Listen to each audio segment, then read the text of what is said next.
साथियों, आज हम पेरेटो अनुकूलतम की सीमांत शर्तों में आगे चलेंगे और चौथी शर्त लेंगे। चौथी शर्त है विशिष्टीकरण की अनुकूलतम डिग्री।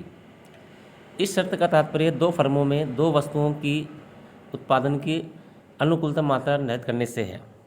इस शर्त का तात्पर्य दो फर्मों में दो वस्तुओं के उत्पादन की अनुकूलतम मात्रा निर्धारित करने से है। इस शर्त के अनुसार किन दो फर्मों के लिए किन दो वस्तुओं के मध्य रूपांतरण की सीमांत दर समान होनी चाहिए जो दोनों वस्तुओं का उत्पादन करती है। इस शर्त के अनुसार किन्हीं दो फर्मों के लिए किन्हीं दो वस्तुओं के मध्य रूपांतरण की सीमांत दर समान होनी चाहिए जो दोनों वस्तुओं का उत्पादन करती है। अर्थात फर्म ए का M R T X Y बराबर फर्म बी का M R T X Y होना चाहिए। इस शर्त को उत्पादन संभावना वक्रों रूपांतरण वक्रों द्वारा दर्शाया गया है। इस शर्त ये दो फर्म हैं ए और बी।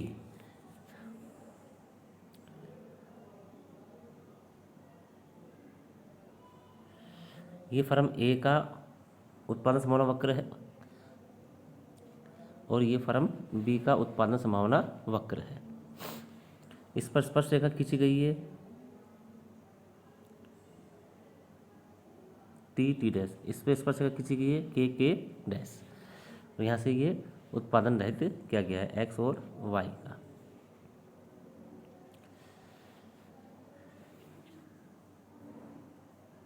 एक रूपांतरण वक्र का प्रत्येक बिंदु पर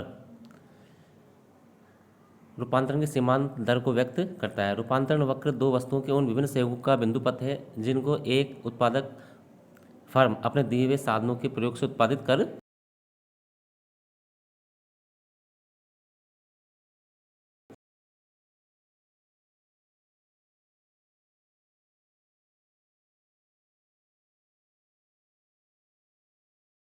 सकता है।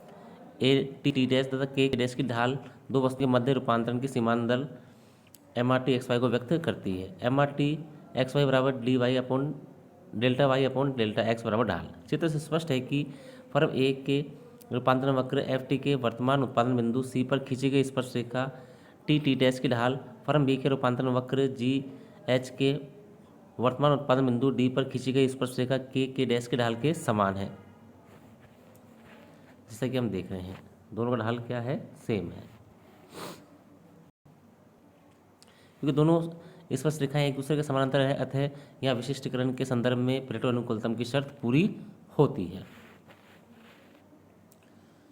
अब हम पांचवी शर्त की बात करते हैं, साधन उत्पाद अनुकूलतम संबंध। पेरेटो अनुकूलतम की शर्त के अनुसार किसी साधन का प्रयोग प्रत्येक फर्म द्वारा उस सीमा तक किया जाना चाहिए कि दोनों फर्मों में उस साधन की सीमांत उत्पादकता समान हो। इस शर्त को इस प्रकार परिभाषित किया जा सकता है, किसी साधन तथा किसी पदार्थ के मध्य रूपांतरण की सीमांत दर किन्हीं दो वस्तुओं के लिए समान होनी चाहिए।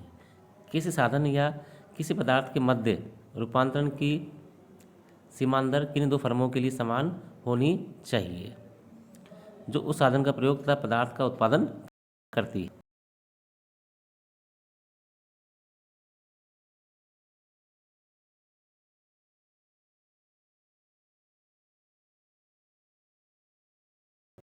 यह है आउटपुट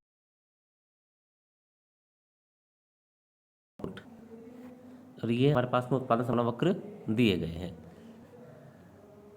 ये लेबर को दिखा रहा है, ये नीचे लिया गया है लेबर, ये लेबर को दिखा रहा है और आउटपुट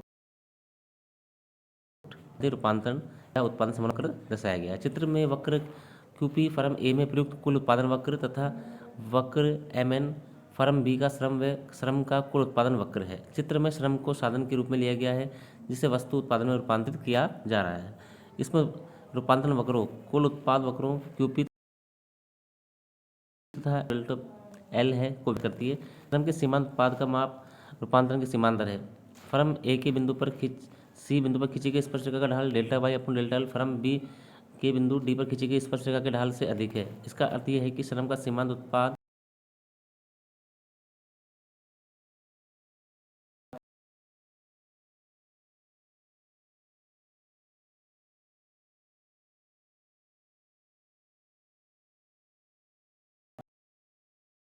सीमांत दर अर्थात श्रम का सीमांत